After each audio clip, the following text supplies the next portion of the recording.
시어머니의 따귀 한 대로 시작된 500억짜리 복수. 제1장 무너진 기념일. 나는 빌라의 전면 유리창 앞에 서서 마지막 장미 한 송이의 위치를 조절했다. 석양의 마지막 햇살이 유리를 뚫고 들어와 거실 전체를 황금빛으로 물들였다.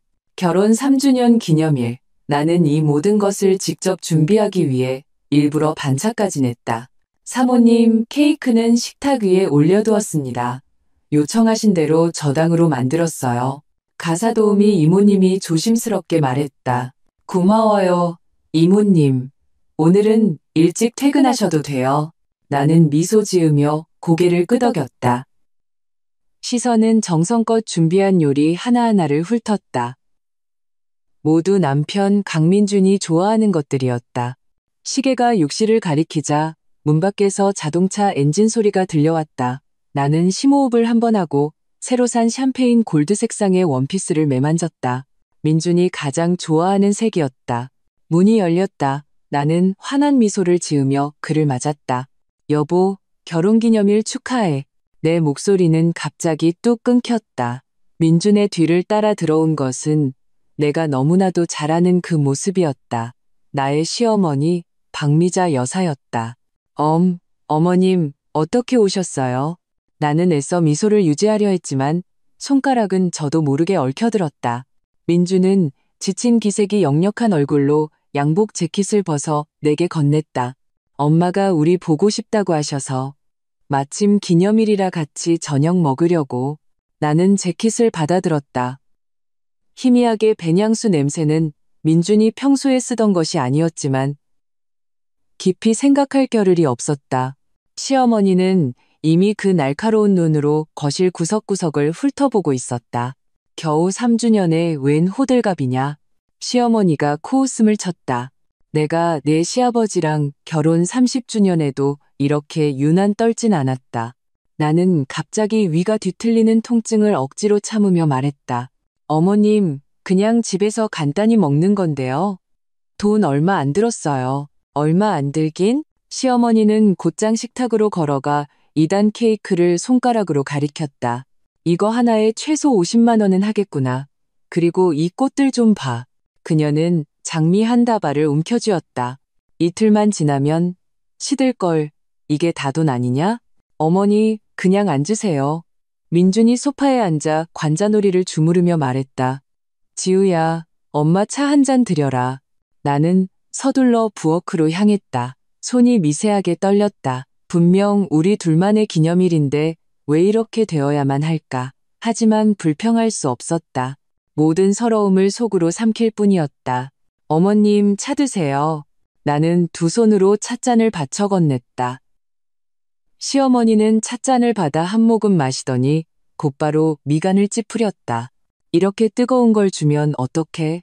날 데워 죽일 셈이냐? 민준아, 내 마누라 좀 봐라. 차 하나 제대로 못 타오잖니. 민준은 고개도 들지 않은 채 말했다.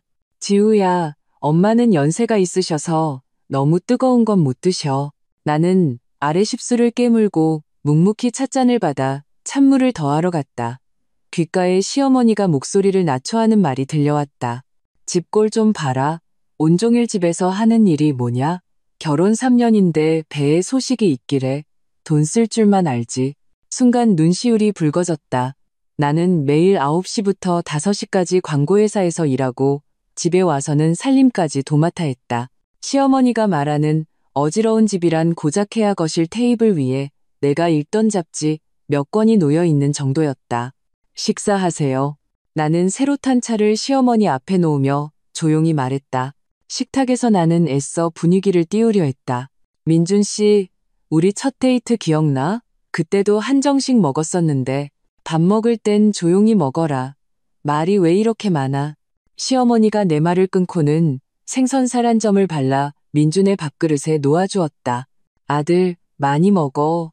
요즘 얼굴이 반쪽이 됐네. 민준은 어머니가 챙겨주는 반찬을 순순히 먹었다. 나를 쳐다보지도 않았다. 나는 고개를 숙이고 밥알만 씹었다. 목구멍에 무언가 걸린 듯 답답했다. 그때 시어머니의 젓가락이 탁 소리를 내며 식탁에 내리쳐졌다. 이 생선은 또 왜 이래? 소금 공짜냐? 짜서 먹을 수가 없네. 나는 놀라서 고개를 들었다. 어머님, 제 입에는 괜찮은데요. 뭐라고? 지금 내 미각에 문제가 있다는 거냐? 시어머니의 목소리가 갑자기 높아졌다. 민준아, 내 마누라 좀 봐. 이제는 감히 나한테 말대꾸까지 하네. 민준이 마침내 고개를 들었다. 그의 눈에는 짜증이 가득했다. 서지우, 엄마가 짜다면 짠 거지. 말 좀 그만해. 서러움과 분노가 가슴속에서 들끓었다. 하지만 이 생선은 정말 짜지 않았다. 일부러 소금을 적게 넣어달라고 부탁했는데, 아니, 이건 정말. 내가 채말을 끝내기도 전에 왼쪽 뺨에 불이 나는 듯한 통증이 느껴졌다. 시어머니가 내 뺨을 후려친 것이었다. 그 힘이 어찌나 강했던지 나는 의자에서 그대로 바닥으로 나동그라졌다. 가정교육도 못 받은 것. 내 아들이 너 같은 걸 만나서 팔자를 망쳤어. 시어머니는 내 코앞에 손가락질하며 욕을 퍼부었다. 나는 빠르게 부어오르는 뺨을 감싸쥐고 믿을 수 없다는 듯 민준을 쳐다봤다. 하지만 그는 한숨을 쉴 뿐이었다. 거봐, 꼭 엄마 화나게 만들잖아. 빨리 사과드려. 그 순간 내 심장은 갈갈이 찢어지는 듯했다. 지난 3년간 꾹꾹 참아왔던 순간들이 주마등처럼 스쳐 지나갔다. 시어머니가 내 옷이 너무 야하다며 마음대로 버렸던 일, 매주 예고 없이 찾아와 위생검사를 하던 일, 친척들 앞에서 내가 아이를 못 낳는다고 비웃던 일까지. 그럴 때마다 민준의 대답은 늘 하나였다. 우리 엄마잖아. 당신이 좀 참아. 나는 떨리는 몸을 일으켜 세웠다. 눈물이 시야를 흐렸지만 나는 억지로 눈물이 떨어지지 않게 버텼다. 다 먹었어요. 나는 조용히 말하고는 침실을 향해 빠르게 걸어갔다. 등 뒤에서 시어머니의 비웃음이 들려왔다. 저 성질머리 좀 봐. 한마디 했다고 바로 토라지네. 민준아, 저런 며느리는 조만간 내 집안 거덜낼 거다. 나는 침실 문을 잠갔다. 그제야 참았던 눈물이 툭 터진 듯 쏟아졌다. 거울 속 여자의 왼쪽 뺨은 붉게 부어 있었고 눈빛은 텅 비어 있었다. 이렇게 비참한 사람이 과연 한때 잘 나가던 광고기획자 서지우가 맞을까? 3년 전 나는 서울 최고의 광고회사 제일기획의 최연소 크리에이티브 디렉터였다. 아버지는 유명한 기업가셨다. 나는 사랑을 위해 잘 나가던 커리어를 포기하고 민준을 따라 이 도시로 내려왔다. 아버지는 이 결혼을 극구 반대하며 연을 끊겠다고까지 하셨다. 내가 무릎 꿇고 빌어 허락을 받아냈고 아버지를 설득해 시댁에 결혼 지원금으로 500억 원을 주게 했다. 그중 300억 원은 시댁회사 운영자금으로 빌려준 차용금이었다. 사랑을 위해서라면 그럴 가치가 있어. 그때 나는 아버지께 그렇게 말했다. 지금 생각하니 얼마나 어리석고 우스운가. 나는 눈물을 닦고 휴대폰을 열었다. 서울로 가는 가장 빠른 KTX 표를 예매했다. 그리고 짐을 싸기 시작했다. 오직 내 것만 챙겼다. 문 밖에서 시어머니의 목소리가 희미하게 들려왔다. 내버려둬. 저러다 내일이면 조용해질 테니 저런 여자는 매가 약이야. 나는 냉소하며 마음속으로 조용히 대답했다. 아니요, 박미자 여사님. 게임은 이제부터 시작이에요. 제2장 서울행 KTX 새벽 5시 반. 나는 바싹 마른 눈을 뜨고 얕은 잠에서 깨어났다. 침대 머리맡의 시계는 KTX 출발까지 3시간이 남았음을 알리고 있었다. 밤새 나는 반은 깨어있고 반은 잠든 상태였다. 눈을 감을 때마다 왼쪽 뺨에 그 불타는 듯한 따귀의 감각이 되살아났다. 나는 옆방의 시어머니와 민준을 깨우지 않으려 조심스럽게 일어났다. 거울 속에 나는 몹시 초췌했고 왼쪽 뺨에는 아직 옅은 붉은 자국이 남아있었다. 컨실러로 꼼꼼히 가렸지만 마음의 상처는 가릴 수 없었다.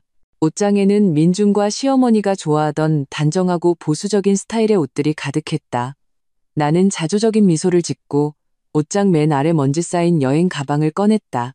그리고 진짜 내 것들을 챙기기 시작했다. 결혼 전에 사놓은 몇 벌, 대학 시절 수상했던 디자인 습작들, 그리고 아버지가 성년의 날 선물로 주신 파텍 필립 시계. 그렇게 급하게 친정으로 꺼지시겠다? 문가에서 시어머니의 목소리가 들려왔다. 나는 획 돌아봤다. 그녀는 실크 잠옷 차림으로 문틀에 기댄 채 비꼬는 미소를 띠고 있었다. 어머님, 나는 반사적으로 해명하려다 더 이상 참을 필요가 없다는 사실을 깨달았다. 네, 오늘 서울 가요. 아주 날개가 돋쳤구나. 시어머니는 방으로 들어와 내 여행 가방을 확 열어젖혔다. 어디 보자. 뭘 훔쳐가나? 이건 전부 제 개인 물품이에요. 나는 그녀의 손을 누르며 말했다. 내 목소리는 나 자신도 놀랄 만큼 차분했다. 시어머니는 내가 반항할 줄은 몰랐는지 눈을 동그랗게 떴다. 이게 미쳤나? 민준아, 빨리 와서 내 마누라 좀 봐. 민준이 졸린 눈을 비비며 뛰어들어왔다. 반쯤 싼 내 짐가방을 보더니 그의 얼굴이 굳어졌다. 서지우, 지금 뭐 하는 거야? 어젯밤 일은 엄마도 더 이상 문제 삼지 않기로 했잖아. 왜 아직도 이래? 문제 삼지 않는다고요? 나는 실소가 터져나왔다. 강민준 씨, 당신 어머니가 내 뺨을 때렸고 당신은 옆에서 보고만 있었어요. 엄마는 연세도 많으신데 당신이 좀 참으면 안 돼? 민준은 짜증스럽다는 듯 머리를 극적였다. 빨리 짐 풀고 출근 준비나 해. 나는 심호흡을 하고 여행 가방을 닫았다. 저는 휴가 냈어요. 오늘 서울 가서 당분간 지낼 거예요. 그래? 그럼 아예 돌아오지 마. 시어머니가 팔짱을 꼈다. 내 아들같이 잘난 남자가 이혼하면 더 좋은 여자들이 줄을 설 테니. 엄마, 민준이 미간을 찌푸리더니 나를 향해 말했다. 지우야, 그만 좀 해. 요즘 회사 프로젝트 때문에 바쁜 거 알잖아. 이런 집안일까지 신경 쓸 여력 없어. 집안일. 나의 3년간의 인내와 헌신이 그의 눈에는 그저 사소한 집안일일 뿐이었다. 나 장난하는 거 아니에요. 나는 여행 가방에 지퍼를 올렸다. 민준 씨, 우리 결혼에 대해 생각할 시간이 필요해요. 무슨 생각을 해? 시어머니가 갑자기 달려들어 내 손목을 붙잡았다. 가려면 가. 근데 결혼지원금은 두고 가. 그건 원래 우리 강씨 집안 돈이야. 나는 그녀의 손을 뿌리치며 차갑게 말했다. 그 500억 중에 300억은 차용금이에요. 차용증은 아직 저희 아버지 금고에 있고요. 시어머니의 얼굴이 순식간에 새하얗게 질렸다. 민준도 얼어붙었다. 무슨? 차용금? 아무래도 그는 이 사실을 몰랐던 모양이다. 나는 그가 갑자기 불쌍해졌다.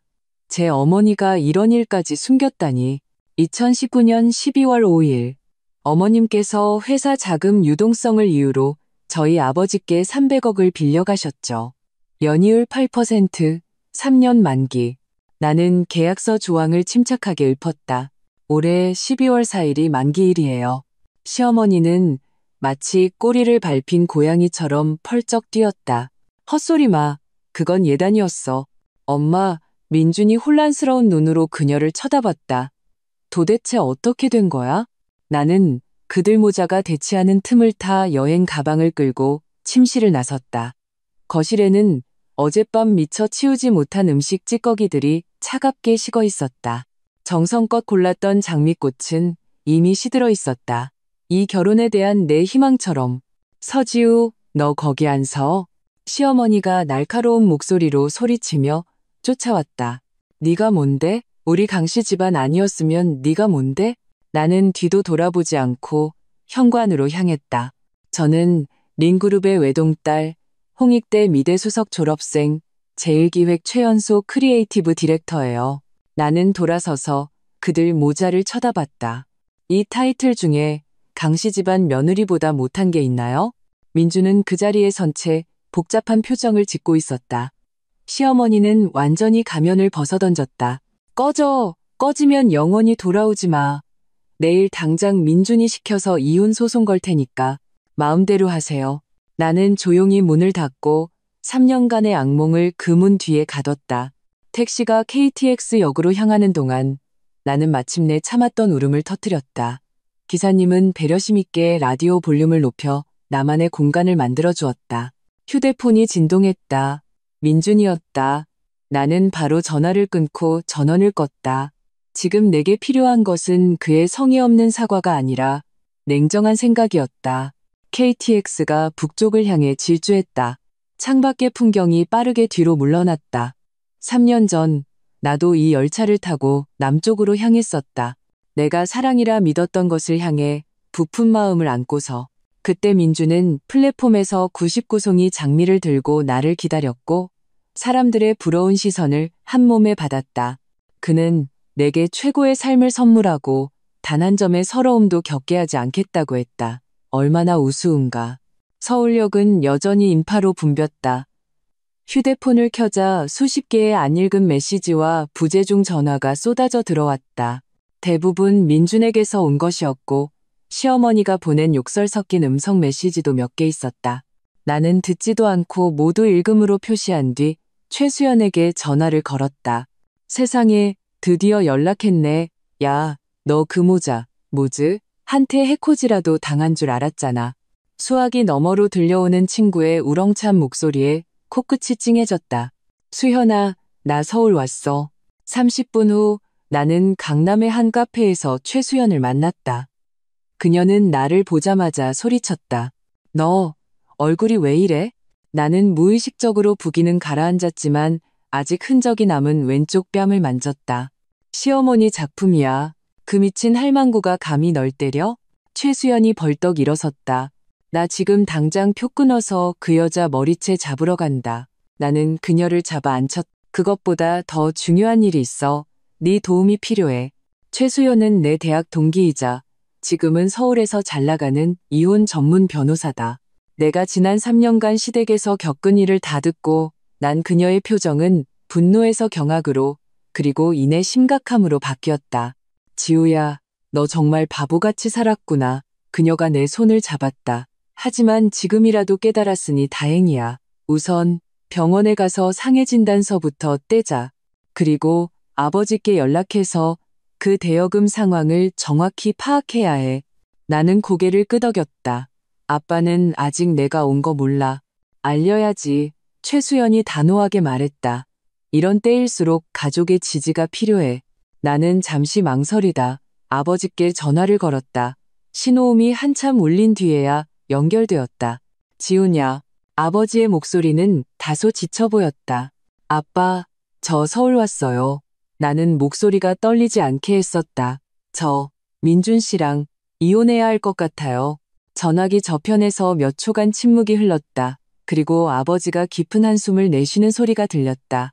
드디어 마음 정했구나. 집에서 기다리마. 전화를 끊자 내 눈물은 더 이상 참을 수 없이 흘러내렸다. 아버지는 계속해서 내가 돌아오길 기다리고 계셨던 것이다.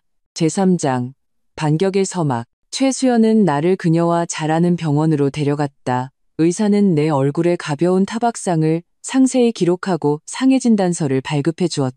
막 병원을 나서려는데 내 휴대폰이 다시 울렸다. 낯선 번호였다. 여보세요? 서지우 씨 되십니까? 한 남자가 물었다. 저는 KM그룹 재무팀장장 실장이라고 합니다. 강 대표님께서 그 차용금 건으로 연락드리라고 하셔서요. 나는 심장이 덜컥 내려앉았다. 차용금이요? 무슨 문제라도 있나요? 그게 강 대표님께서 상환 기한을 조금만 더 연장해 주실 수 있는지 여쭤보십니다. 회사 현금 흐름이 최근 좋지 않아서요. 나는 최수연을 쳐다봤다. 그녀는 즉시 내 손에서 전화기를 받아들었다. 당 실장님 안녕하십니까? 저는 서지우 씨의 법률 대리인 최수연 변호사입니다. 해당 차용금에 대해서는 앞으로 저와 직접 소통해 주시기 바랍니다. 전화를 끄는 최수연의 표정이 심각했다. 지우야, 뭔가 이상해. 이렇게 급하게 연락 오는 걸 보면 그 돈에 문제가 생긴 게 틀림없어. 불길한 예감이 밀려왔다. 300억은 작은 돈이 아니다. 만약 시댁에서 정말 그 돈을 유용했다면 우선 아버님부터 뵙자. 최수연이 택시를 잡았다. 모든 세부 사항을 알아야 해. 아버지는 빌라 문 앞에서 나를 기다리고 계셨다. 3년 만에 뵌 아버지의 머리에는 흰머리가 더 늘어 있었다. 내가 차에서 내리는 것을 보시더니 그는 빠른 걸음으로 다가오셨다. 하지만 내 얼굴의 상처를 발견하고는 순간 걸음을 멈추셨다. 누가 그랬냐? 그의 목소리는 무섭도록 낮게 깔려 있었다. 나는 고개를 저으며 아버지의 품에 안겼다. 3년간 쌓인 서러움이 툭 터진 홍수처럼 쏟아져 나왔다. 아버지는 어릴 적 내가 넘어졌을 때처럼 조용히 내 등을 토닥여 주셨다. 집에 들어간 후 아버지는 서재 금고에서 서류 한 뭉치를 꺼내 오셨다. 바로 당시 시댁의 차용 계약서였다. 지금까지 너한테 말을 안 했다만 아버지가 내게 따뜻한 차 한 잔을 건네셨다. 지난 2년간 KM그룹의 경영 상태는 아주 좋지 않았어. 지난달에 사람을 시켜 장부를 확인해 보니 내 결혼 지원금 중 200억을 빼돌려 회사 손실을 메우는 데 썼더구나. 나는 손을 떨어 차를 치마에 쏟았다. 네, 뭐라고요? 더 최악은 아버지가 한숨을 쉬었다. 남은 100억은 박미자 여사가 무슨 테마주인지 뭔지에 투자했다가 전부 날려버렸다는 거다. 머릿속이 윙하고 울렸다. 그렇다면 내 500억 결혼지원금은 이제 거의 남아있지 않다는 뜻이었다. 아빠, 죄송해요. 나는 목이 메어 말했다. 그때 아빠 말씀을 들었어야 했는데 아버지는 손을 저었다. 지난 일은 지난 일이다. 지금 중요한 건 어떻게 손실을 만회하느냐야.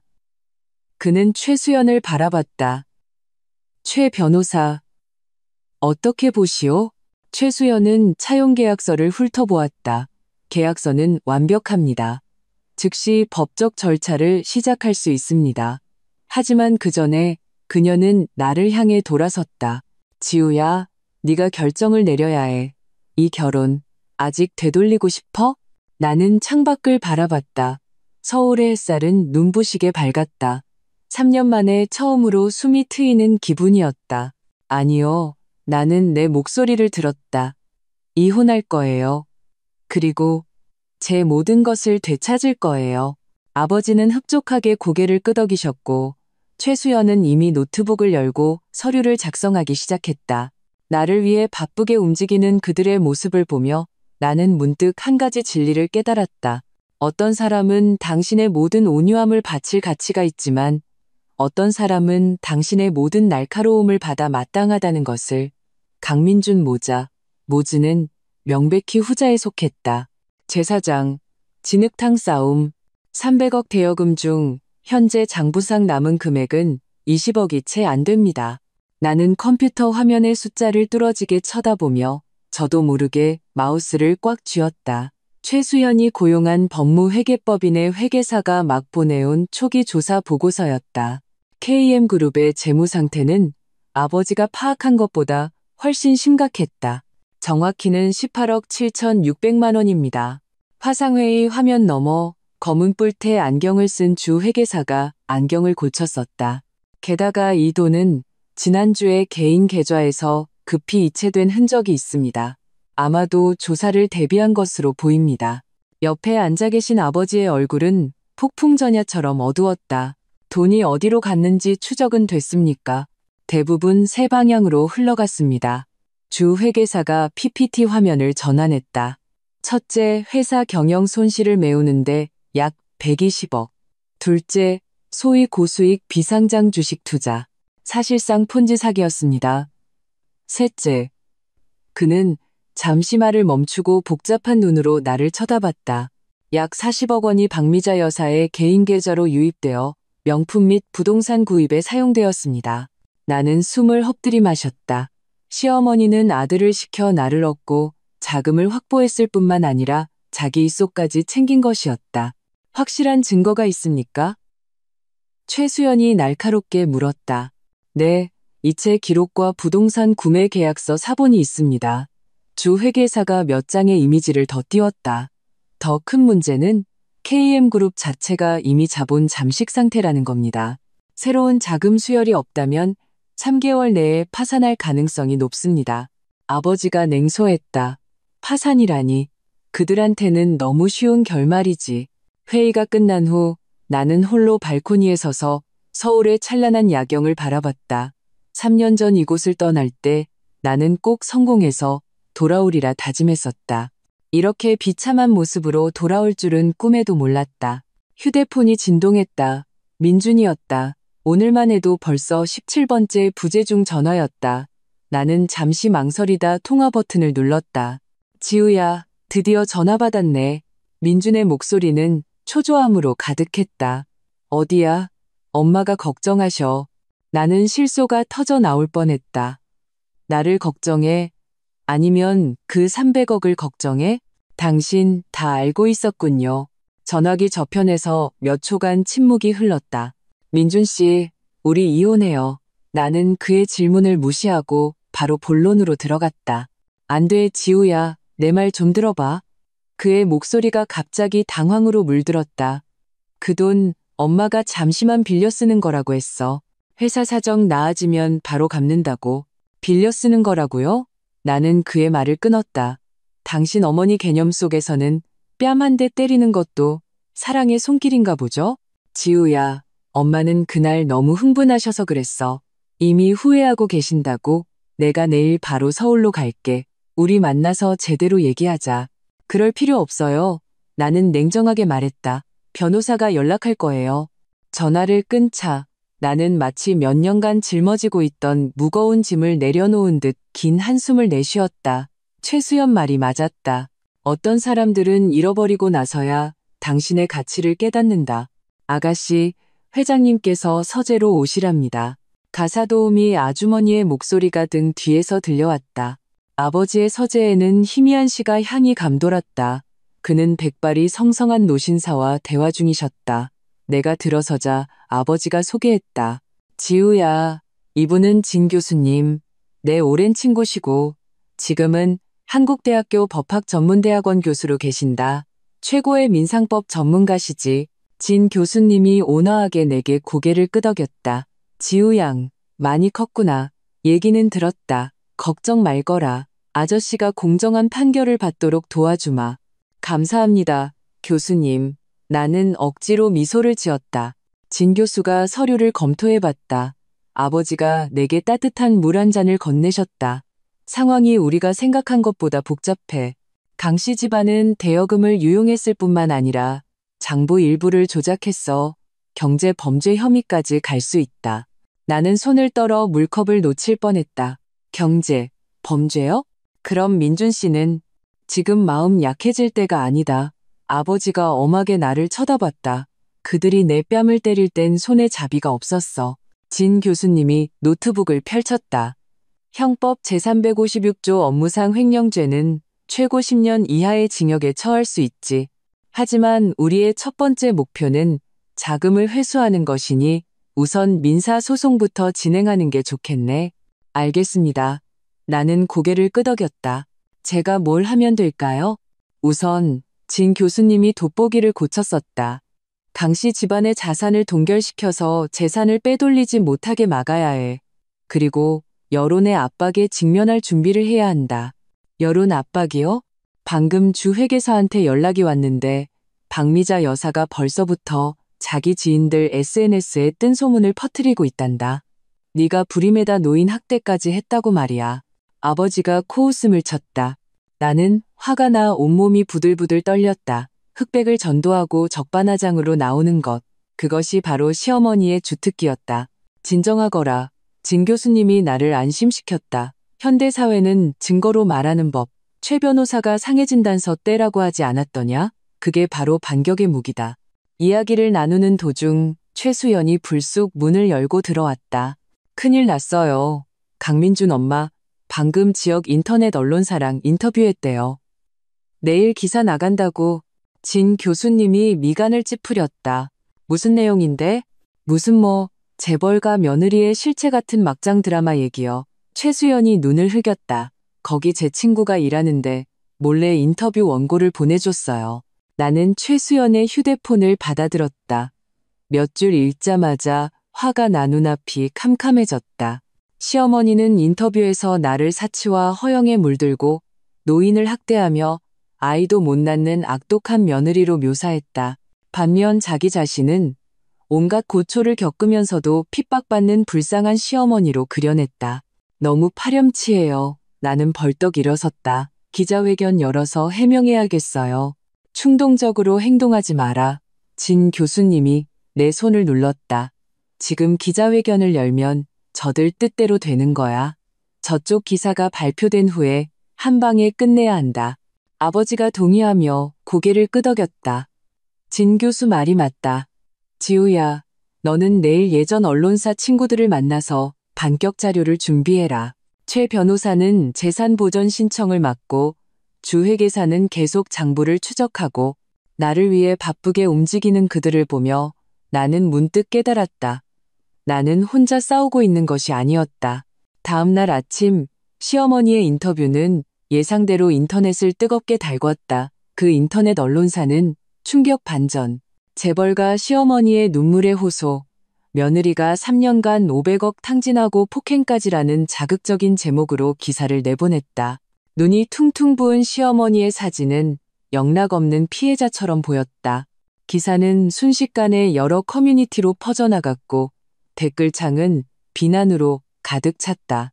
저런 며느리는 당장 이혼해야지. 부잣집 딸들은 원래 저렇게 가정교육을 못 받나? 시어머니가 잘 때렸네.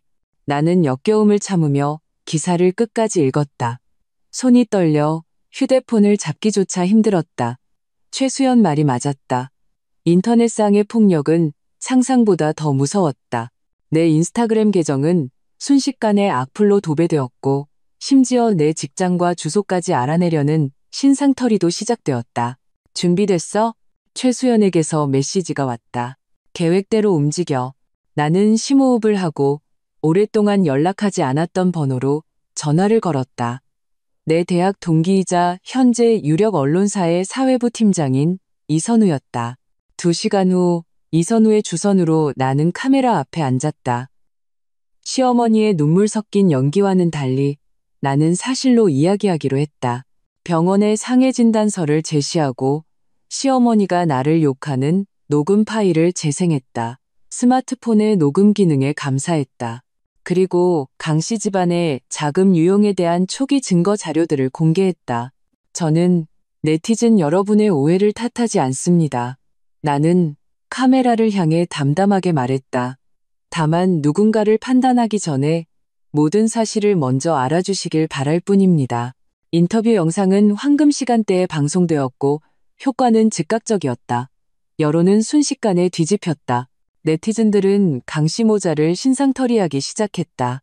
누군가는 시어머니가 카드 게임판에서 새로 산 에르메스 가방을 자랑하는 사진을 찾아냈고 그 시점은 KM그룹의 자금난이 심각했던 때와 일치했다.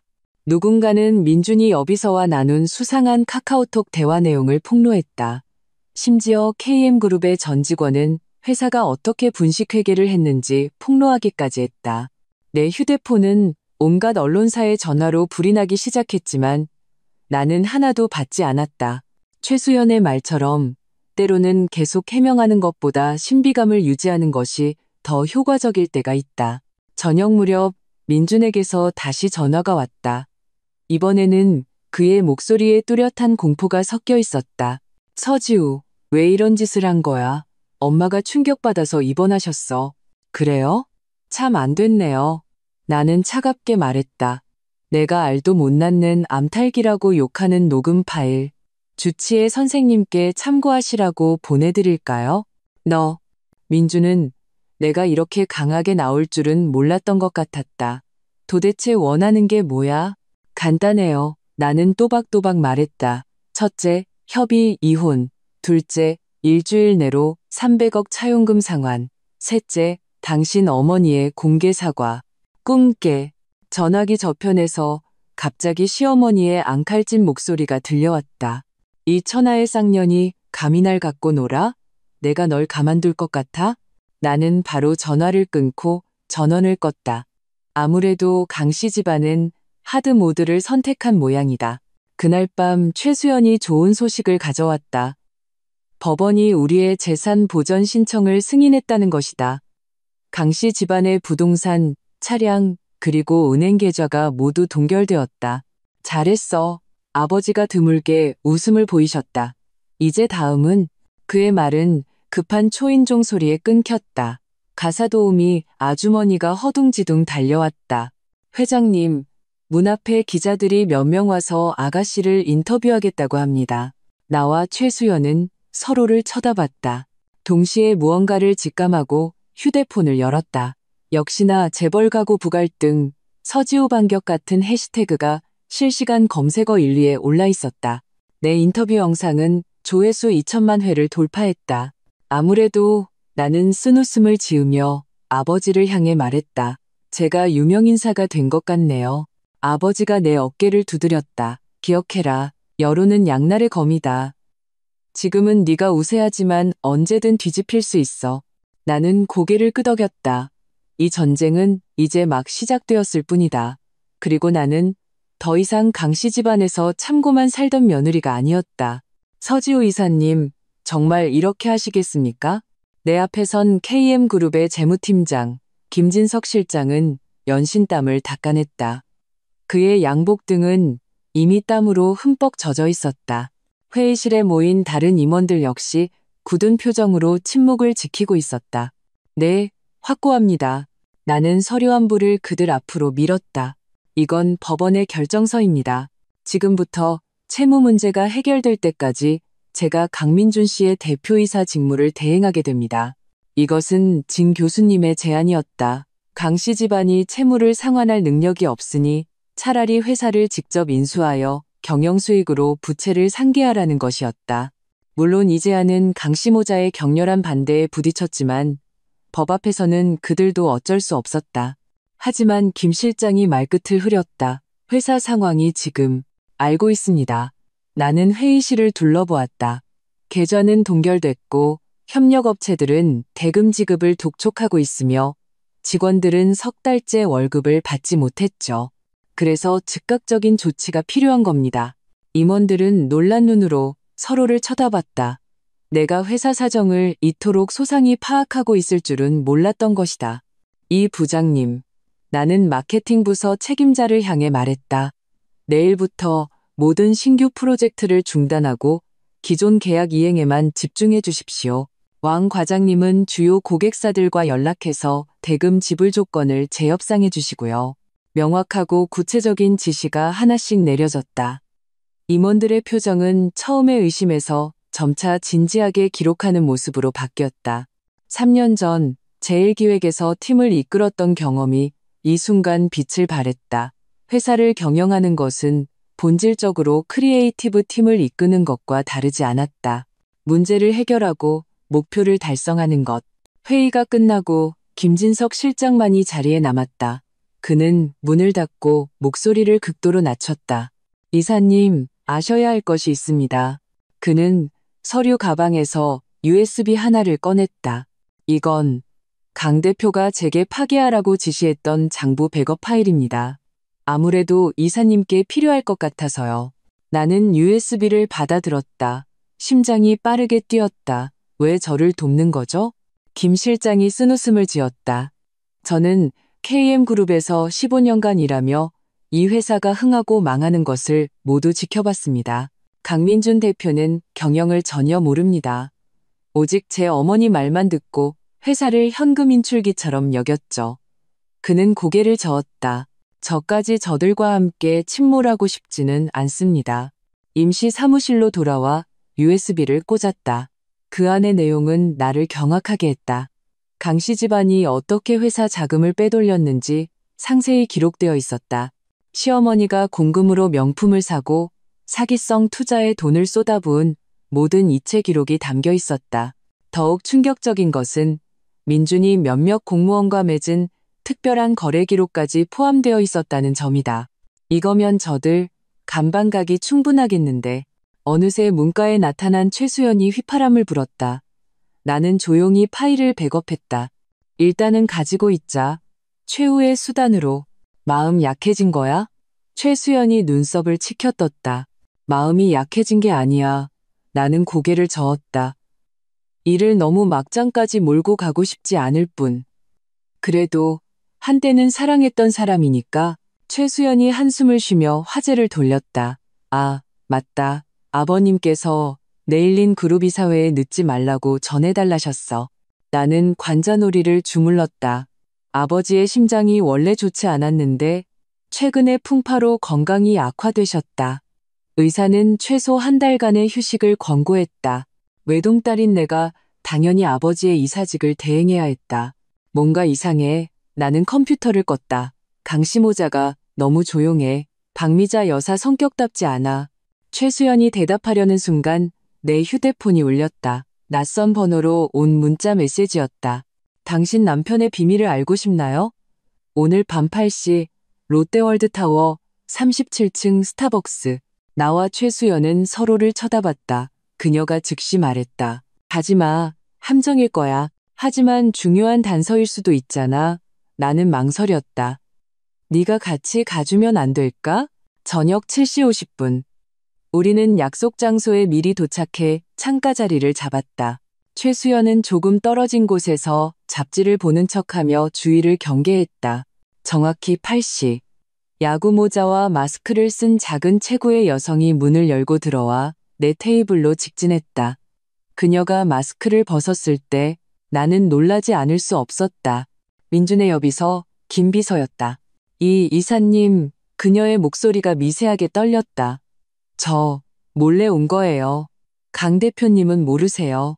나는 그녀에게 앉으라고 손짓했다. 무슨 말을 하고 싶은 거죠? 김비서는 가방에서 봉투 하나를 꺼냈다. 이걸 보셔야 할 것 같아요. 나는 봉투 안의 사진들을 꺼내 들었다. 순간 피가 얼어붙는 것 같았다. 민준이 젊은 여성과 호텔 프런트에서 다정하게 찍은 사진이었다. 사진에 찍힌 날짜는 우리 결혼 1주년 기념일이었. 강 대표님의 내연녀예요. 만난 지 4년 됐어요. 김 비서가 입술을 깨물었다. 회사에서는 아는 사람이 많아요. 이사님만 모르셨던 거죠. 4년. 그렇다면 우리가 결혼하기 전부터 속이 메스꺼웠다. 그리고 이것도요. 김 비서는 또 다른 USB를 내밀었다. 이 안에는 강 대표님이랑 박 여사님이 어떻게 이사님 결혼지원금을 빼돌릴지 상의하는 녹음 파일이 들어있어요. 내 손이 주체할 수 없이 떨렸다. 모든 것이 계산된 것이었다. 그 달콤한 말들, 로맨틱한 프로포즈가 전부 돈 때문이었다니. 왜 이제야 제게 알려주는 거죠? 나는 억지로 눈물을 참으며 물었다. 김 비서가 고개를 숙였다. 저도 양심이라는 게 있으니까요. 그리고 그녀의 목소리가 더 낮아졌다. 최근에 강 대표님이 저를 성희롱하기 시작했어요. 제가 다음 희생자가 되고 싶지는 않아서요. 김 비서를 보낸 후 나는 화장실에서 모든 것을 토해냈다. 최수연이 안타까운 듯 내 등을 두드렸다. 지우야, 울고 싶으면 그냥 울어.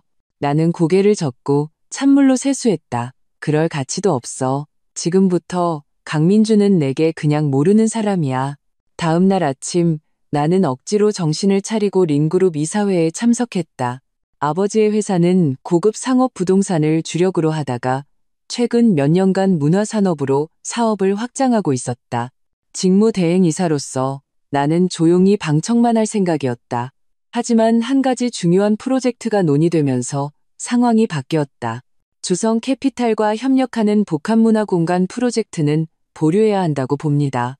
왕전무, 아버지의 오랜 동료가 심각하게 말했다. 지금 부동산 시장이 불경기인데 투자 규모가 너무 커서 리스크가 높습니다. 몇몇 이사들이 동조하며 고개를 끄덕였다. 나는 손에 든 기획서를 훑어보다가 이 프로젝트가 내가 제1기획 시절 참여했던 한 제안서와 놀랍도록 유사하다는 것을 발견했다. 낡은 공장을 개조해 창의적인 공간으로 만들고 디자이너 스튜디오, 소규모 공연장, 문화상품점을 유치하는 것.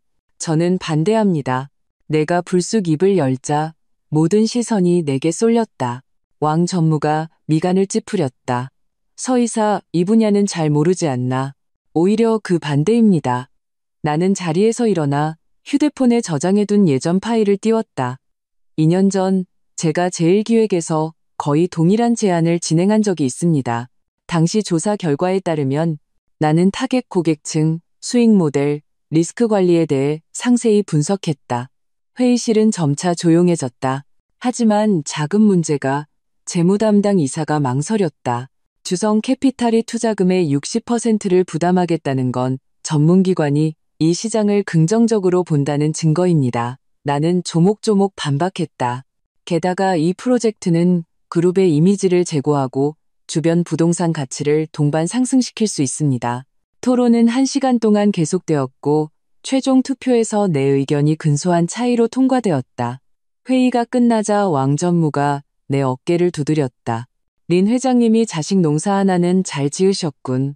안목이 있어. 내가 겸손한 말을 하려던 순간 휴대폰이 갑자기 진동했다. 병원에서 온 전화였다. 아버지가 헬스장에서 갑자기 심근경색으로 쓰러져 응급수술 중이라는 것이었다. 제6장, 가면 뒤의 얼굴. 내가 병원에 도착했을 때 수술실 등은 아직 켜져 있었다. 어머니는 아버지와 이혼한 지 오래됐지만 소식을 듣고 바로 달려오셨다. 그녀는 붉어진 눈으로 내게 말했다. 의사 선생님이 최악의 상황에 대비하라고 하더구나. 어떻게 갑자기? 나는 복도 의자에 주저앉았다. 온몸에 힘이 빠졌다. 장기간 스트레스가 원인이래. 어머니가 내 손을 잡았다. 최근 회사 일에다 내일까지 너무 마음고생이 심하셨어. 죄책감이 파도처럼 밀려왔다. 만약 내가 단추 민준과 결혼하겠다고 고집부리지 않았다면, 만약 내가 강씨 집안의 횡포를 참고만 있지 않았다면 아버지는 지우야. 최수연이 허둥지둥 달려왔다. 강민준이 기자들 데리고 병원 앞에 왔어. 아버님 뵙겠다고 난리야. 나는 벌떡 일어섰다. 분노가 치밀었다. 그 인간이 감히 여기까지 와? 화해하러 왔다는데 딱 봐도 언론 플레이야. 최수연이 태블릿 PC를 내밀었다. 화면에는 실시간 검색어가 떠 있었다. 강민준 장인병문안, 재벌 가갈등화 해국면? 나는 냉소했다. 좋아요. 내가 나가서 만나보죠. 병원 입구에서 민준은 말끔한 정장 차림의 과일 바구니를 들고 기자들에게 둘러싸여 있었다. 나를 보자 그는 즉시 걱정스러운 표정을 지었다. 지우야, 아버님은 어떠셔? 걱정돼서 왔어. 누가 당신 장인이에요? 내 목소리는 크지 않았지만 모두가 들을 수 있을 만큼 또렷했다. 그리고 강민준 씨, 우리는 지금 이혼 소송 중입니다. 거리 좀 지켜주시죠. 플래시가 터지기 시작했다. 민준의 얼굴이 일그러졌다가 다시 억지로 태어난 척했다. 지우야, 네가 아직 화난 건 알지만 지금은 가족이 힘을 합쳐야 할 때야. 가족이요? 나는 그의 말을 끊었다. 사기 결혼에 돈 빼돌리고 폭행까지 하는 그런 가족 말인가요? 기자들은 즉시 소란스러워졌다. 질문들이 포탄처럼 쏟아졌다. 서지우 씨, 사기 결혼이라니 무슨 말씀이십니까? 강씨 집안이 결혼 지원금을 유용했다는 소문이 사실인가요? 나는 이 기회에 그 사진들과 녹음 파일을 터뜨려 민준을 완전히 무너뜨릴 수도 있었다. 하지만 수술실에 계신 아버지를 생각하며 심호흡을 했다. 죄송합니다. 지금은 아버지 건강만 신경 쓰고 싶습니다. 모든 질문에는 제 변호사가 답변할 겁니다. 돌아서려는데 민준이 갑자기 내 손목을 잡았다. 지우야, 우리 따로 얘기 좀 해. 그 손 놔. 낯선 남자의 목소리가 끼어들었다. 고개를 돌리자 키가 훤칠한 남자가 다가와 가볍게 민준을 떼어놓았다. 남자는 30대 중반쯤 되어 보였고 캐주얼하지만 품격 있는 옷차림에 무표정한 얼굴에서도 위험이 느껴졌다. 민준은 그를 아는 듯 표정이 즉시 공손해졌다. 윤 대표님, 어쩐 일이십니까? 친구 병문안 왔습니다. 윤 대표라 불린 남자는 담담하게 말하고는 나를 쳐다봤다. 서지우 씨 맞으시죠?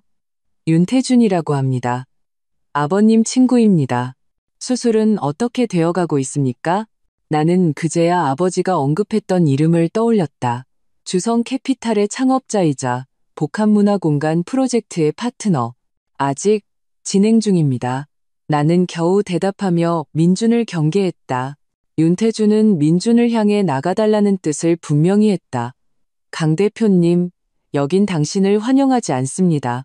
서지우 씨를 더 괴롭히면 보안팀을 부르겠습니다. 민준의 얼굴이 불그락푸르락 변하더니 결국 기자들의 카메라 앞에서 씁쓸하게 자리를 떴다. 감사합니다. 나는 윤태준에게 진심으로 말했다. 그는 고개를 저었다. 천만에요. 린 회장님과는 오랜 친구 사이입니다. 필요한 게 있으면 언제든 말씀하십시오. 수술실 등이 드디어 꺼졌다. 의사는 수술이 성공적이었지만 아버지가 최소 한 달은 안정을 취해야 한다고 했다. 조마조마했던 마음이 드디어 놓였다.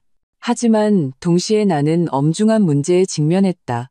아버지는 린그룹의 정신적 지주일 뿐만 아니라 몇몇 핵심 프로젝트를 직접 관리하고 계셨다. 아버지가 쓰러진 지금 누가 이 모든 것을 지휘해야 할까?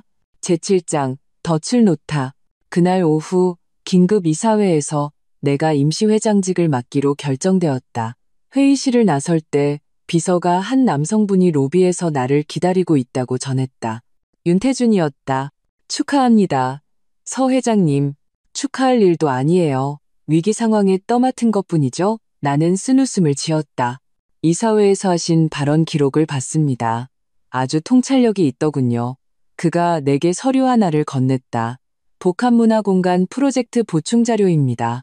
도움이 될 겁니다. 나는 서류를 펼쳐보고 놀랐다.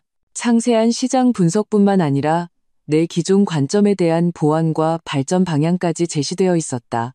이걸 왜? 린 회장님과 저는 이 프로젝트에 큰 기대를 걸고 있었습니다. 윤태준이 미소 지었다. 이제 린그룹이 여전히 전폭적인 지지를 해줄지 확인하고 싶군요. 나는 서류를 덮고 그의 눈을 똑바로 쳐다봤다. 지지할 뿐만 아니라 제가 직접 참여할 겁니다. 윤 대표님, 앞으로 협력 잘 부탁드립니다. 악수를 할 때 나는 그의 손바닥이 따뜻하고 단단하다는 것을 느꼈다. 왠지 모를 안도감이 들었다. 저녁 9시. 내가 분기 재무 보고서를 검토하고 있을 때 사무실 문이 갑자기 열렸다. 윤태준이 굳은 표정으로 들어왔다. 무슨 일이에요? 나는 심장이 덜컥 내려앉았다. 그는 내게 녹음펜 하나를 건넸다. 직접 들어보세요. 녹음은 강민준의 실망 섞인 목소리로 시작되었다. 윤 대표님, 어쩐 일이세요? 지우는요? 서 회장님은 일이 있어서 못 오셨습니다. 제가 대신 듣죠. 윤태준의 목소리는 차분했다. 윤 대표님, 우리 솔직하게 얘기합시다. 당신이 린 회장님과 가까운 건 알지만 이건 서지우 아버지의 건강에 관한 일입니다. 본인이 직접 와서 들어야 할 텐데요. 강 대표님, 협박은 제게 통하지 않습니다. 좋아요. 강민준이 결심한 듯 말했다. 서지우 아버지, 작년에 제주도에서 종합검진 받으셨죠? 결과가 별로 안 좋던데. 간암 초기. 나는 손을 떨어 커피잔을 엎었다. 아버지가 간암이라고? 왜 한 번도 말씀하지 않으셨지? 내가 당신께 전하라고 하더군요. 이혼 소송 취하하고 300억 포기하면 이 진단서는 영원히 공개되지 않을 거라고. 녹음이 끝나자 나는 고개를 들었다. 손이 미세하게 떨리고 있었다. 믿지 않아요. 윤태준이 단호하게 말했다. 사실이라면 린 회장님이 당신에게 숨겼을 리가 없습니다. 강민준이 병원 내부 인력을 매수해 위조했을 가능성이 높습니다. 나는 억지로 냉정을 되찾았다. 확인이 필요해요. 1시간 후 아버지의 제주도 지인을 통해 우리는 진실을 알게 되었다. 아버지는 실제로 검진을 받았지만 결과는 완전히 정상이었다. 민준의 손에 있는 보고서는 명백한 위조였다. 이런 개자식. 나는 화가 나 온몸이 떨렸다. 가만두지 않겠어. 진정해요. 윤태준이 내 손을 잡았다. 지금 이걸 터뜨리는 건 최선이 아니에요. 역이용하는 겁니다. 그가 내게 속삭인 계획을 들으며 내 눈은 점점 커졌다. 다음 날 오전 나는 약속대로 카페에서 민준을 만났다. 지우야, 생각해봤어? 나는 고통스러운 척 고개를 숙였다. 그 진단서 진짜예요? 진짜야. 민준이 한숨을 쉬었다. 나도 이런 방식은 쓰고 싶지 않았지만 엄마가 너무 몰리셔서. 지우야, 네가 돌아오기만 하면 우린 예전처럼 지낼 수 있어. 예전처럼요? 당신 어머니한테 뺨 맞고 당신들 현금 인출기 노릇하던 그때처럼요? 나는 눈물 젖은 눈으로 그를 올려다봤다. 강민준 씨, 어떻게 이렇게 변했어요? 그가 내민 서류에는 차용금 포기와 이혼 소송 취하를 요구하는 내용이 담겨 있었다. 나는 떨리는 손으로 펜을 들었다. 그리고 서명하기 직전 갑자기 고개를 들었다. 그런데 의료기록 위조가 무슨 죄인지는 알아요? 민준이 움찔했다. 뭐라고? 나는 가방에서 녹음펜을 꺼내 재생 버튼을 눌렀다. 어젯밤의 대화가 선명하게 흘러나오자 그의 얼굴이 새하얗게 질렸다. 너, 날 갖고 놀았어? 피차일반이죠. 나는 차갑게 말했다. 강민준 씨 기회는 줬어요. 이제 법정에서 봅시다. 그가 벌떡 일어나자 의자가 나뒹구는 소리가 요란하게 울렸다. 서지우, 날 궁지로 몰지 마. 궁지로 몰면 어쩔 건데요? 낮은 목소리가 등 뒤에서 들려왔다. 윤태준이 어느새 나타나 나와 민준 사이를 가로막고 있었다. 민준은 나를 보고 다시 윤태준을 보더니 갑자기 무언가를 깨달은 듯한 표정을 지었다. 아, 알겠다. 그래서 그렇게 서둘러 이혼하려 했던 거군. 더 큰 물줄을 잡았구나.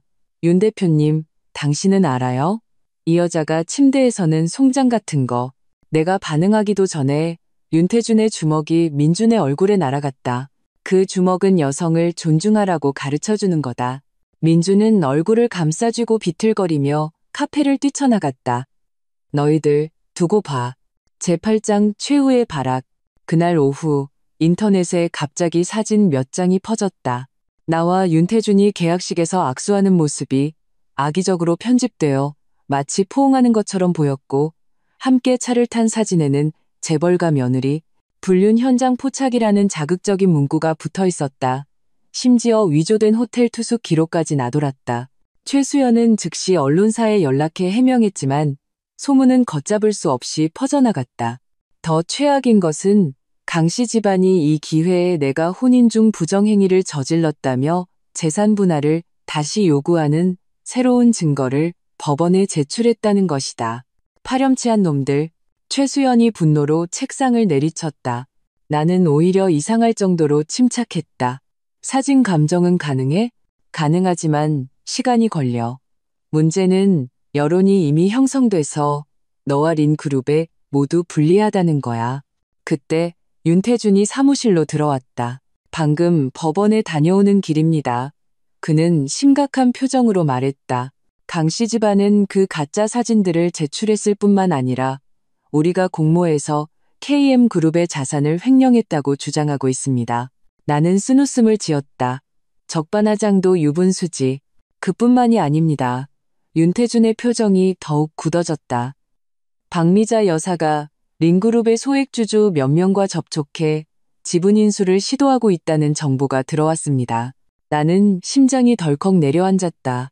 아버지가 병상에 누워있고 회사 주가가 흔들리는 틈을 타 린그룹의 경영권까지 빼앗으려는 속셈이었다.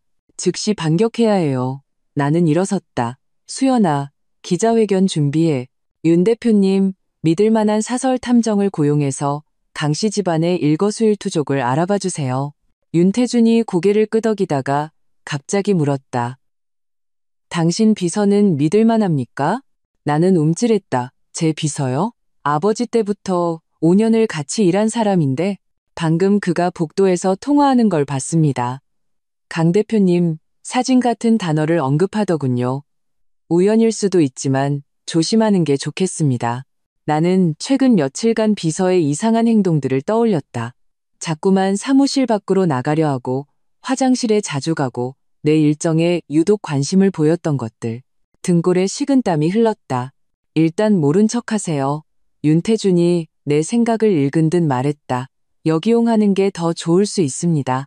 그날 밤 나는 일부러 사무실에서 야근하며 위조된 기밀 문서를 책상 위에 실수로 남겨두고 퇴근하는 척했다. 그리고 옆방에 숨어 CCTV를 통해 내 비서가 몰래 들어와 휴대폰으로 문서를 촬영하는 것을 똑똑히 지켜봤다. 10분 후 윤태준에게서 문자가 왔다. 그가 강민준에게 전송했습니다. 지금 덫을 거둘까요? 나는 심호흡을 했다. 아니요, 조금 더. 대어를 낚으려면 미끼를 길게 늘어뜨려야죠. 그 순간 나는 비즈니스는 전쟁이다라는 말의 진짜 의미를 깨달았다. 그리고 이 총성 없는 전쟁 속에서 나는 놀라운 속도로 성장하고 있었다. 제구장, 파멸의 전주곡, 이사님 KM그룹의 김 실장님이 1번 라인으로 급한 용무가 있다고 전화하셨습니다. 내 비서의 목소리는 평소와 다름없었다. 그가 문서를 훔쳐 찍는 것을 직접 보지 않았다면 나는 그의 연기력에 감탄했을 것이다. 연결해요. 나는 녹음 버튼을 누르며 맞은편에 앉은 윤태준에게 조용히 하라는 신호를 보냈다. 이사님, 김 실장의 목소리는 당황으로 가득했다. 큰일 났습니다. 강 대표와 박 여사가 방금 계약서에 서명했습니다. 회사 핵심 자산을 페이퍼 컴퍼니에 헐값으로 넘기는 계약입니다. 나는 벌떡 몸을 일으켰다. 언제요? 방금요. 그들은 제가 사무실에 없는 줄 알았지만 저는 모든 과정을 엿들었습니다. 김 실장이 빠르게 말했다. 그 페이퍼 컴퍼니 이름은 신영투자이고 등록지는 케이맨 제도입니다. 실소유주는 박미자 여사 자신이고요. 윤태준은 노트북으로 빠르게 무언가를 검색하더니 내게 고개를 끄덕였다. 실제로 존재하는 회사였고 등록일은 불과 일주일 전이었다. 왜 이걸 제게 알려주시는 거죠? 내가 신중하게 묻자 전화기 저편에서 몇 초간 침묵이 흘렀다. 이사님, 저는 이 회사에서 15년을 일했습니다. 그들이 하는 짓이 너무 지나칩니다. 이건 명백한 자산 빼돌리기, 불법입니다. 전화를 끊고 나와 윤태준은 서로를 쳐다봤다. 강씨 모자가 마침내 막다른 길에 몰려 최후의 발악을 시작한 것이다. 드디어 걸려들었군요. 윤태준이 책상을 가볍게 두드렸다. 그 가짜 문서가 효과가 있었어요. 어제 내가 비서를 통해 유출시킨 것은 KM그룹의 핵심 자산을 린그룹에 편입시켜 부채를 상계할 계획이라는 내용에 위조된 내부 보고서였다. 시어머니는 그것을 보자마자 자산을 먼저 빼돌리려 한 것이다. 이제 어떻게 하죠? 내가 물었다. 즉시 법원에 신고. 윤태준의 눈이 날카롭게 빛났다. 아니, 조금 더 기다립시다. 그들이 연극을 완벽하게 끝내도록 해서 증거를 더 확실하게 만드는 겁니다. 이미 그 역의 계좌를 추적하고 있습니다. 그때 내 휴대폰이 울렸다. 병원이었다. 아버지의 주치의는 오늘 아침 검사 결과간 기능의 이상 소견이 발견되어 추가 검사가 필요하다고 했다. 나는 즉시 병원으로 향했다. 병원 복도에서 나는 뜻밖의 민준과 마주쳤다. 그는 아버지 병실 밖에서 한 의사와 조용히 이야기하고 있었다. 나를 보자 그는 움찔하더니 곧 가식적인 미소를 지었다. 지우야, 우연이네. 여기서 뭐해요? 내가 경계하며 묻자 그는 태연하게 말했다. 아버님 편찮으시다는 얘기 듣고 와봤지. 그래도 한때는 가족이었잖아. 아, 저분은 이 선생이라고 내 친구야.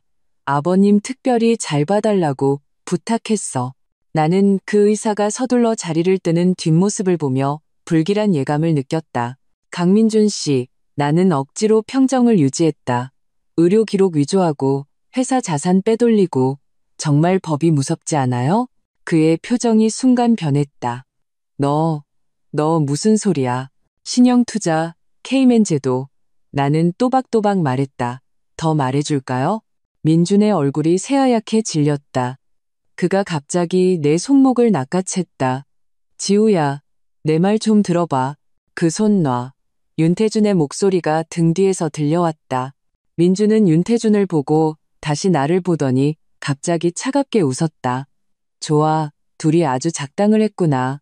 어디 두고 보자. 아버지는 어제보다 더 초췌해 보였다. 그는 윤태준을 보며 물었다. 알아낸 건 있나? 나는 그제야 윤태준이 아버지를 도와 무언가를 조사하고 있었다는 것을 알았다. 윤태준은 강씨 집안의 자산 빼돌리기 증거를 간략히 보고했다. 아버지는 보고를 듣고 냉소했다. 박미자는 여전하군. 예전에 자기 전 남편 회사도 저렇게 거덜냈지. 전 남편이요? 나는 놀라서 물었다. 민준 씨 아버지는 병으로 돌아가신 거 아니었어요? 표면상으로는 그렇지. 아버지가 한숨을 쉬었다. 실제로는 박미자한테 화병으로 죽은 거야. 그녀가 회사 자산을 빼돌려서 남편이 충격으로 심근경색이 왔지. 당시에는 업계에서 꽤 시끄러웠지만 그녀가 돈으로 다 막았어. 나는 벼락을 맞은 듯 했다. 어쩐지 시어머니가 심근경색에 유독 민감하다 했더니 병원에서 나올 때 윤태준이 전화를 받더니 표정이 극도로 심각해졌다. 그는 전화를 끊고 내게 낮은 목소리로 말했다. 지금 당장 가봐야 할 곳이 있습니다. 20분 후 우리는 도시 외곽의 허름한 주택 앞에 섰다. 안경 쓴 젊은 남자가 우리를 컴퓨터 앞으로 안내했다. 강민주는 자산 빼돌리기뿐만 아니라 자금 세탁 혐의도 있습니다. 화면에는 복잡한 자금 흐름도가 펼쳐져 있었다. 그리고 젊은 남자가 녹음 파일 하나를 재생했다. 시어머니의 앙칼진 목소리가 흘러나왔다. 병원 쪽은 준비됐어? 반드시 그린 영감탱이 자연사처럼 보이게 처리해야 해. 예전에 민준이 아빠한테 그랬던 것처럼 나는 다리에 힘이 풀려 주저앉을 뻔했다. 윤태준이 나를 부축했다. 그의 손은 따뜻하고 힘이 있었다. 진정해요. 아직 실행되진 않았어요. 하지만 이것만으로도 살인 교사 혐의를 입증하기에 충분합니다. 돌아오는 차 안은 침묵에 잠겼다. 시어머니는 재산을 노렸을 뿐만 아니라 목숨까지 해치려 했던 것이다. 그날 밤 법원은 긴급 금지 명령을 내렸고 경찰은 아버지를 보호하기 위해 인력을 배치했다. 그리고 가장 극적인 장면은 공항에서 벌어졌다. 시어머니가 케이맨 제도로 도피하려다 경제범죄 혐의로 출국 금지 조치를 당한 것이다. 다음 날 아침 모든 경제지는 강씨 집안의 추문으로 도배되었다. 오후 최수연의 기자회견에서 강씨 집안의 자산 빼돌리기 증거, 의료기록 위조 사실, 그리고 그 끔찍한 살인교사 녹음 파일이 공개되었다. 회견장은 아수라장이 되었다. 기자회견이 끝나고 나와 윤태준은 뒷문으로 빠져나와 병원으로 향했다. 아버지는 이미 침대에서 내려와 걸을 수 있을 정도였다.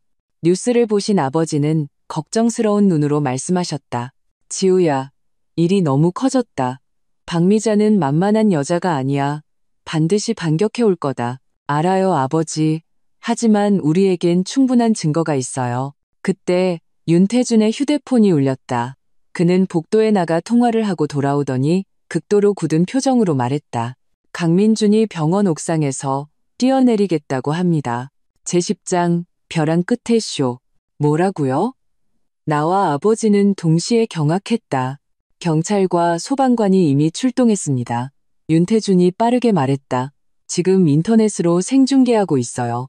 당신을 마지막으로 만나고 싶다고 한답니다.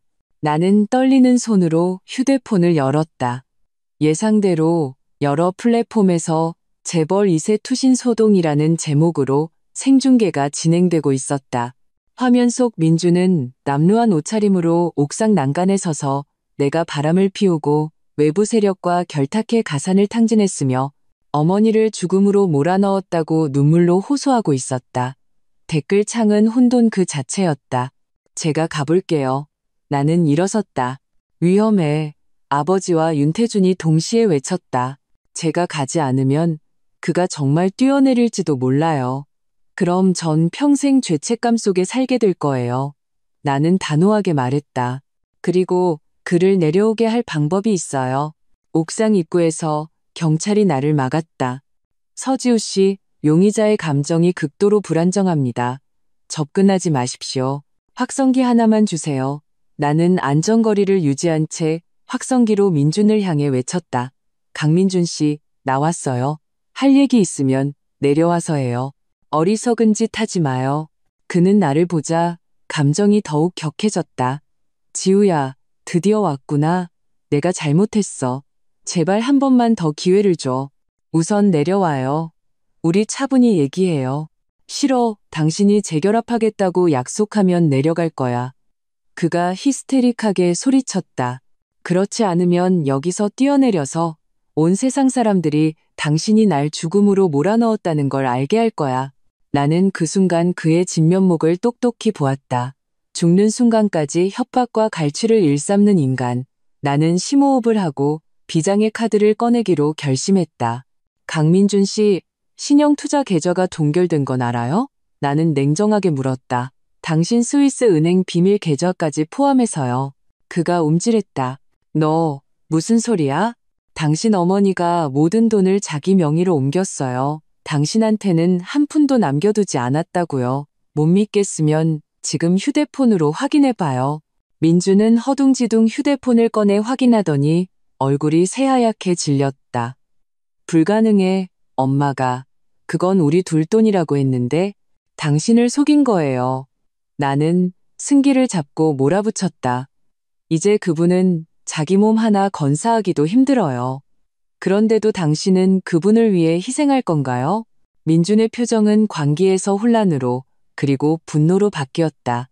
그는 천천히 옥상 난간에서 물러섰고 그 순간 경찰이 그를 낚아챘다. 위기는 해제되었다. 나는 극도의 피로감을 느끼며 돌아섰다. 윤태준이 계단 입구에서 나를 보며 찬사가 가득한 눈빛을 보내고 있었다. 그는 아무 말 없이 내 어깨를 가볍게 두드려 주었다. 그 간단한 행동에 나는 코끝이 찡해졌다. 그날 밤 경찰은 박미자 여사를 경제 범죄 및 살인교사 혐의로 정식 체포했다. 제11장 마지막 통화. 오래간만에 돌아온 집에서 나는 뜨거운 물에 몸을 담그고 며칠간의 피로와 스트레스를 씻어내려 했다. 잠옷을 입고 나왔을 때 윤태준이 아직 거실에서 나를 기다리고 있는 것을 발견했다. 아직 안 갔어요? 할 얘기가 있습니다. 그의 표정이 유독 심각했다. 3년 전 일에 대해서. 그때 초인종이 울렸다. 인터폰 화면에는 민준이 꽃다발을 들고 서 있었다. 문 열어줄까요? 윤태준이 물었다. 나는 고개를 저었다. 그냥 둬요. 곧 경비원이 처리할 거예요. 초인종은 한참 울리다 멈췄다. 윤태준은 휴대폰을 보더니 말했다. 저는 가봐야겠습니다. 내일 다시 얘기하죠. 푹 쉬어요. 윤태준을 보낸 후 나는 창가에 서서 서울의 야경을 바라봤다. 불과 한 달 만에 내 삶은 천지개벽했다. 다음 날 아침 잠에서 깨니 민준에게서 온 부재중 전화가 수십 통화 있었다. 그는 옥상 소동 이후 딴 사람처럼 변해 있었다. 매일 사과 문자를 보내고 심지어 조건 없이 이혼해주겠다고까지 했다. 이런 비정상적인 태도는 나를 더욱 경계하게 만들었다. 아침 식사를 하러 내려가니 아버지가 거실에서 서류를 보고 계셨다. 지우야, 이것 좀 보거라. 아버지가 내민 것은 윤태준이 어젯밤 언급했던 3년 전 일에 대한 조사보고서였다. 첫 장을 펼치자 나는 숨이 멎는 듯했다. 그것은 나와 민준이 만나기 일주일 전에 일어난 교통사고 조사보고서였다. 보고서에 따르면 3년 전 민준은 교통사고에 연루되었고 피해자는 한 여대생이었다. 중상을 입었지만 다행히 목숨은 건졌다. 이상한 점은 사고 발생 후 강씨 집안이 피해자 가족과 신속하게 개인적으로 합의했고 모든 기록이 의도적으로 축소되었다는 것이다. 이게 저랑 무슨 상관이에요? 아버지가 한숨을 쉬며 사진 한 장을 더 건네셨다. 사진 속에는 맑은 눈의 소녀가 대학 정문 앞에서 미소 짓고 있었다. 그녀의 이목구비는 나와 70%는 닮아 있었다. 피해자 양설이다. 윤태준 대표의 동생이지. 머릿속이 윙하고 울렸다. 윤 대표님 동생이요? 지우야, 나는 너와 민준의 만남이 우연이 아니라고 의심하고 있다. 아버지의 말씀이 얼음물처럼 내 머리 위로 쏟아졌다. 강씨 집안이 의도적으로 너에게 접근했을 가능성이 커. 나는 현기증을 느끼며 겨우 테이블을 붙잡고 섰다. 만약 아버지 말씀이 사실이라면 내가 로맨틱하다고 믿었던 첫 만남, 달콤했던 연애, 그리고 결혼 전체가 잘 짜인 사기극일 수 있었다. 윤 대표님은 언제부터 이걸 알았어요? 사고 직후부터 의심했지만 증거가 없었지. 아버지가 말했다. 네가 폭행당한 그날 우연히 뉴스에서 내 사진을 보고 자기 동생과 너무 닮았다는 걸 알게 된 거야. 그 순간 온갖 생각들이 머릿속을 헤집었다. 윤태준이 내게 접근하고 나를 도운 모든 이유가 나는 감히 다음 생각을 이어갈 수 없었다. 제12장 모든 것이 끝났다. 그날 저녁 나는 혼자 사계절 호텔로 향했다. 엘리베이터 안에서 해커 친구에게서 온 메시지를 확인했다. 처리 완료, 모든 백업 파일 삭제, 그의 컴퓨터와 클라우드 모두 깨끗함. 나는 긴 한숨을 내쉬고 옷깃에 부착된 초소형 카메라를 매만진 뒤 2808호의 문을 두드렸다. 민주는 목욕 가운 차림으로 문을 열었다. 손에는 와인잔을 들고 있었다. 지우야, 올 줄 알았어. 사진은요? 내가 차갑게 물었다. 뭘 그렇게 서둘러. 그가 웃으며 내 손을 잡으려 했다. 우선 한잔하면서 옛날 얘기나. 나는 그의 손길을 피했다. 강민준 씨, 역겹게 굴지 말고 사진이랑 원본 필름 내놔요. 내놓지 않으면 경찰에 신고라도 하게. 그가 비웃었다. 잊지 마. 그 사진들 속에는 너도 있다는 걸. 나는 방 안의 노트북으로 직행했다. 이거 말인가요? 민준이 황급히 나를 막아섰다. 만지지 마. 하지만 이미 늦었다. 내가 폴더를 열자 그 안은 텅 비어 있었다. 어떻게 된 거야? 그의 얼굴이 새하얗게 질렸다. 내 파일들이 삭제됐어요. 나는 차갑게 말했다. 당신 모든 백업 파일까지 전부. 민준이 획 고개를 들었다. 그의 눈에 살기가 번뜩였다. 이 쌍년이. 그가 손을 들어 나를 때리려는 순간 나는 이미 준비한 대로 뒷걸음질 치며 휴대폰의 긴급 신고 버튼을 눌렀다. 소용없어요. 강민준 씨. 나는 그의 눈을 똑바로 쳐다봤다. 이미 경찰에 신고했어요. 그리고 나는 옷깃을 가리켰다. 모든 상황이 녹화되고 있었어요. 당신의 협박과 불법 촬영 인정 발언까지 전부. 민준의 얼굴이 뒤틀렸다. 그가 갑자기 침대 머리맡으로 달려가더니 작은 과도 하나를 꺼내 들었다. 그럼 같이 죽는 거야. 그가 히스테릭하게 소리쳤다. 너 없으면 나도 아무것도 없어. 그 천준이파의 순간 방문이 거세게 걷어차이며 열렸다. 윤태준이 보안 요원들과 함께 뛰어들어왔다. 민주는 그 광경을 보자 갑자기 창문으로 달려갔다. 막아. 윤태준이 소리쳤지만 이미 늦었다. 민주는 창틀에 올라서서 나를 마지막으로 돌아봤다. 그의 눈에는 광기와 절망이 가득했다. 서지우, 내가 귀신이 되어서도 널 가만두지 않겠어. 그리고 그는 몸을 던졌다. 시간이 멈춘 듯했다. 나는 그 자리에 얼어붙었고 귓가에는 내 격렬한 심장 소리만 들렸다. 윤태준이 나를 확 끌어안아 내 시야를 가렸다.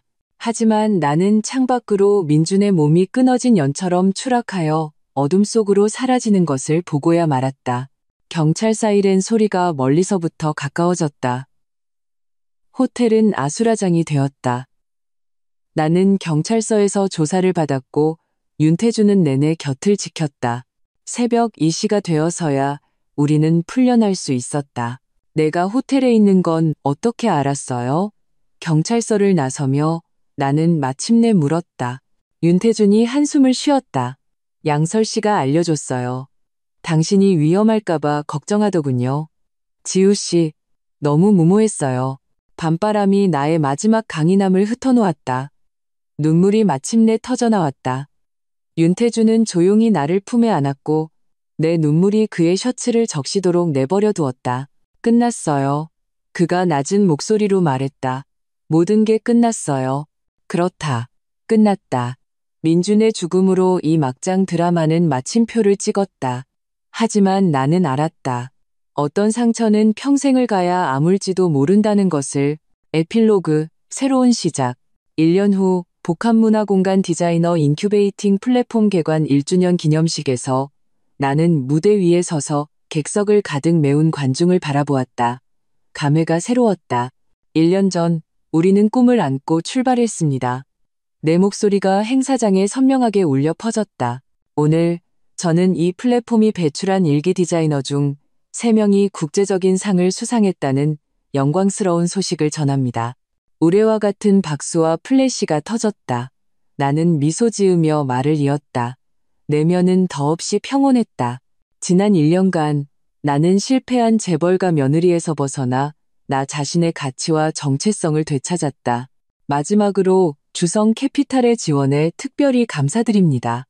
윤태준 대표님의 해안과 신뢰가 없었다면 이 플랫폼은 이렇게 성공하지 못했을 겁니다. 내 시선은 앞줄의 윤태준에게 향했다. 그는 내 시선을 느끼고 가볍게 고개를 끄덕였다. 그의 눈에는 찬사가 가득했다. 기념식이 끝나고 이어진 파티. 한 직원이 내게 조용히 쪽지 하나를 건넸다. 옥상에서 옥상에서 윤태주는 샴페인 2잔을 들고 나를 맞았다. 축하해. 행사 아주 성공적이었어. 갑자기 왜 여기로 불렀어요? 그는 내 손을 잡았다.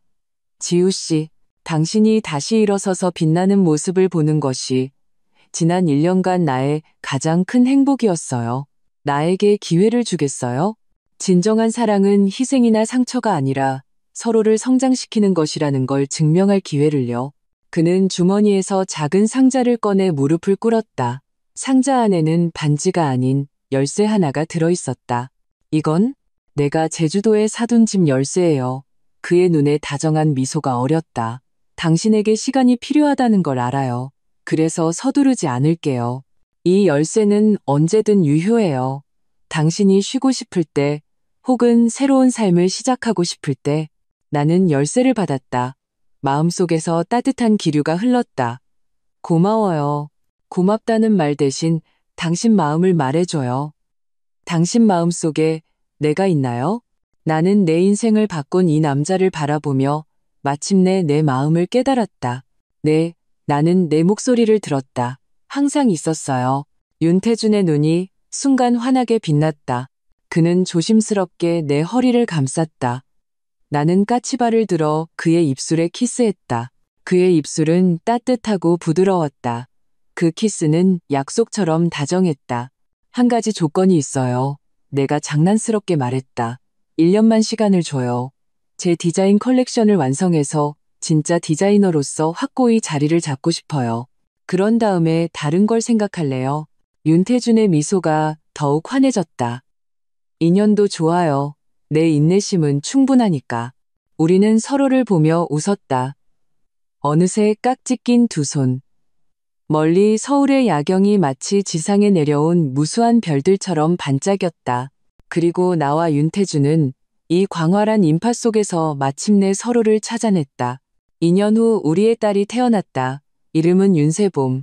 새로운 봄처럼 늘 희망차게 살아가라는 의미였다. 이 작은 생명체를 품에 안고 나는 비로소 무조건적인 사랑이 무엇인지 깨달았다. 가끔 깊은 밤 나는 그 어두웠던 결혼 생활을 떠올린다. 원망은 없다. 오직 감사함뿐이다. 나를 성장하게 하고 내가 진정으로 원하는 삶이 무엇인지 깨닫게 해준 그 시간들에 감사한다. 그리고 지금 내 눈앞의 행복을 소중히 여기게 해준 모든 것에 감사한다. 무슨 생각해? 윤태준이 등 뒤에서 나를 안으며 조용히 물었다. 나는 그의 품에 기대어 아기 침대에서 잠든 딸을 바라봤다. 운명이 참 신기하다고 생각했어. 그가 내 머리카락에 입을 맞췄다. 응, 정말 신기해. 창밖으로 서울의 밤하늘에 별들이 총총했다. 그리고 우리의 이야기는 이제 막 시작되고 있었다.